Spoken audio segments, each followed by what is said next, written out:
Assalamualaikum warahmatullahi wabarakatuh. Perkenalkan, saya Mar'atus Soleha, NIM 2381010011 dari kelas 4E Pendidikan Agama Islam. Video ini saya buat untuk memenuhi tugas ujian tengah semester mata kuliah kajian materi akidah akhlak di madrasah yang diampu oleh Ibu Umi Hani SPDI MPDI. Dalam video ini, saya akan menjelaskan materi mengenai dimensi pengetahuan dalam taksonomi Bloom. Nah, sebelum masuk ke materi, kita perlu memahami mengapa sih penting untuk mempelajari dimensi pengetahuan, terutama bagi mahasiswa jurusan pendidikan yang insya Allah akan menjadi guru di masa depan. Sebagai calon pendidik, kita tidak hanya dituntut menguasai materi, tapi juga harus memahami jenis-jenis pengetahuan yang ingin dicapai siswa. Dengan pemahaman ini, kita bisa menyusun tujuan pembelajaran yang tepat, merancang strategi mengajar yang efektif, dan membantu siswa tidak hanya menghafal, tetapi juga memahami, menerapkan, serta mengevaluasi materi secara mandiri.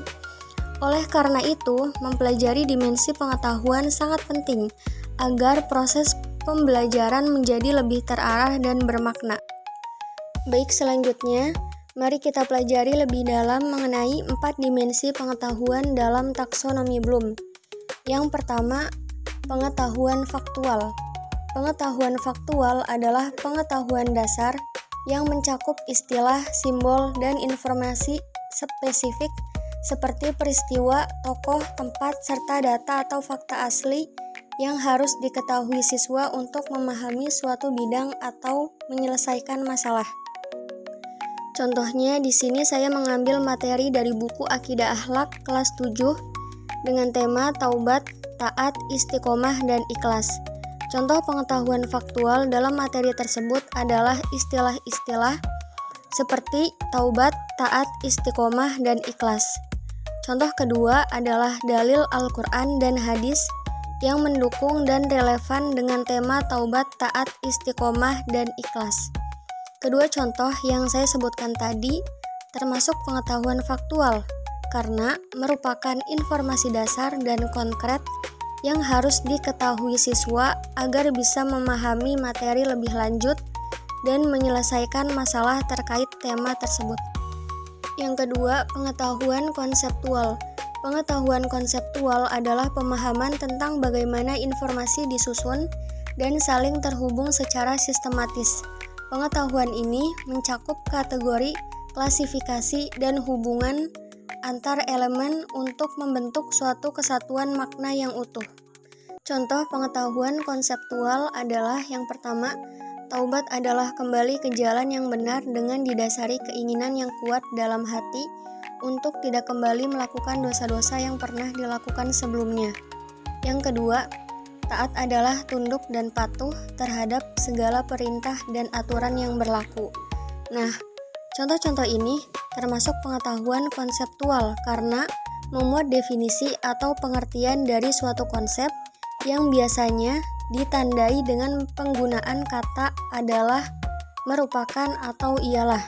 Dalam konteks pembelajaran, pengetahuan konseptual tidak hanya berisi informasi dasar, tetapi memberikan pemahaman terhadap makna suatu konsep secara menyeluruh. Dengan memahami konsep seperti taubat atau taat, siswa tidak hanya tahu istilahnya, tetapi juga mampu menangkap esensi dan nilai-nilai yang terkandung di dalamnya. Selanjutnya, pengetahuan prosedural.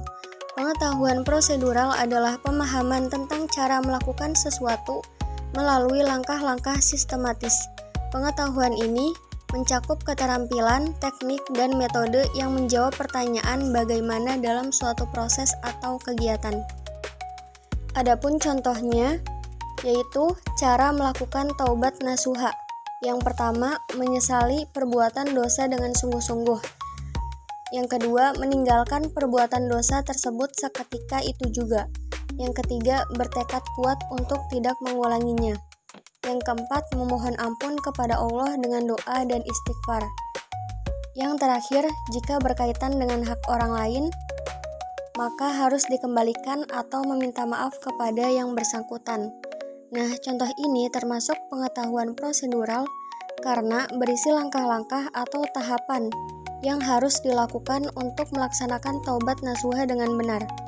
Pengetahuan prosedural membantu siswa memahami bagaimana suatu proses dijalankan secara sistematis, bukan hanya mengetahui konsepnya saja. Dalam hal ini, siswa tidak hanya tahu arti taubat, tetapi juga tahu bagaimana cara melakukannya secara tepat sesuai ajaran Islam. Selanjutnya, yang terakhir adalah pengetahuan metakognitif. Pengetahuan metakognitif adalah kemampuan mengenali dan mengendalikan cara berpikir sendiri. Siswa menyadari apa yang mereka ketahui, bagaimana cara belajar yang tepat, dan bagaimana memperbaiki proses belajarnya. Jadi, setelah mempelajari pengetahuan faktual, konseptual, dan prosedural, kita akan mulai memiliki kesadaran dan kemampuan untuk mengatur serta mengevaluasi cara belajar dan perilaku kita sendiri. Inilah yang disebut pengetahuan metakognitif, yaitu kesadaran dan pengelolaan proses berpikir secara sadar. Adapun contohnya yaitu yang pertama, menyadari bahwa diri pernah melakukan dosa dan perlu kembali kepada Allah melalui taubat. Yang kedua, merancang strategi agar tetap taat dan istiqomah, misalnya dengan mencari teman yang selalu mengingatkan pada kebaikan. Nah, contoh pertama ini termasuk pengetahuan metakognitif karena melibatkan kesadaran terhadap kondisi diri sendiri, seperti menyadari dosa atau maksiat yang pernah diperbuat serta kesadaran untuk melakukan taubat. Begitu pula dengan contoh kedua, yaitu memiliki kesadaran untuk merancang strategi agar tetap taat dan istiqomah, misalnya dengan mencari teman yang saling mengingatkan dalam kebaikan. Sekian penjelasan dari saya, kurang lebihnya mohon maaf, semoga dapat bermanfaat. Wassalamualaikum warahmatullahi wabarakatuh.